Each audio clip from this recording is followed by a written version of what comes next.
Welcome to today's transcript of Ryan and Vabov News. Unfortunately, both Vabov and I have been absent the past couple days, which is why we haven't been able to broadcast Ryan and Vabov News the past few days.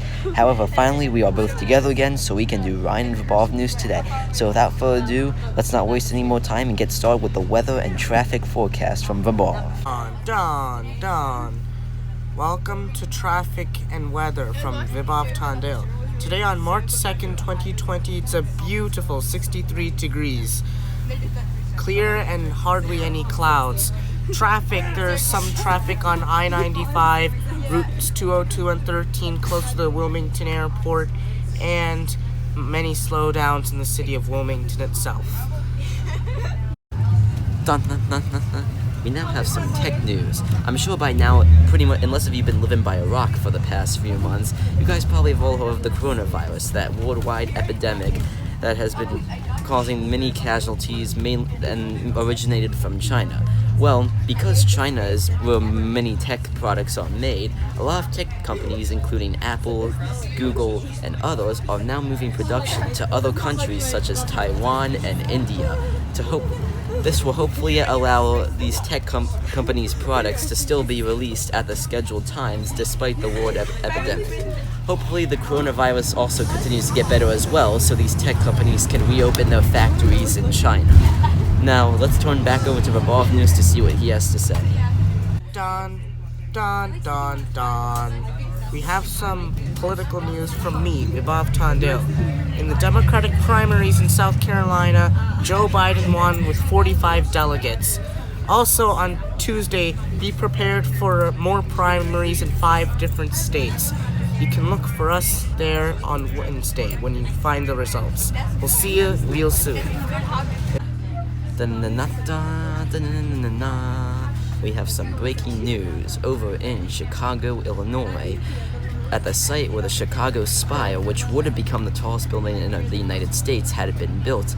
The current proposal for that site has now been downscaled. Originally, the plan called for 2 towers, one that would rise 1,100 feet tall and the other one that would rise 850 feet tall. However, now both of them have been dramatically scaled down, so the tallest one is now only 825 feet tall and the shorter one is now 765 feet tall. We're unsure as to why the proposal decided to dramatically downsize the skyscrapers. However, a lot of Chicagoans are angry as they want a building that will be way taller than both of these proposals, as they want a building that would have matched the 2,000 foot tall or 610 meters that the original Chicago Spire proposal would have done. So hopefully Chicago will get the tallest building in the US instead of these puny short buildings. But we'll have more news on that when we find out more information. Now let's turn back over to Vabov News to see what he has to say. Dun. Thank you, Ryan. We have some tech news from Vibov Tondale, me.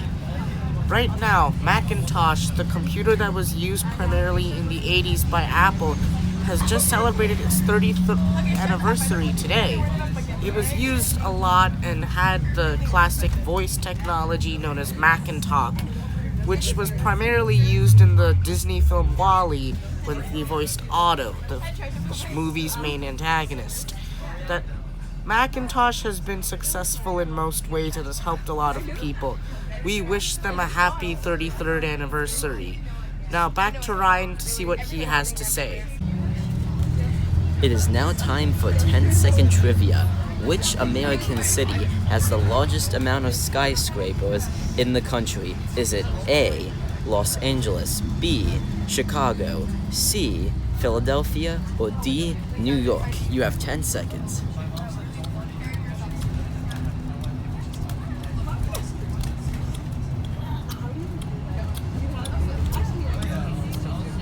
Ding ding ding ding ding ding ding ding.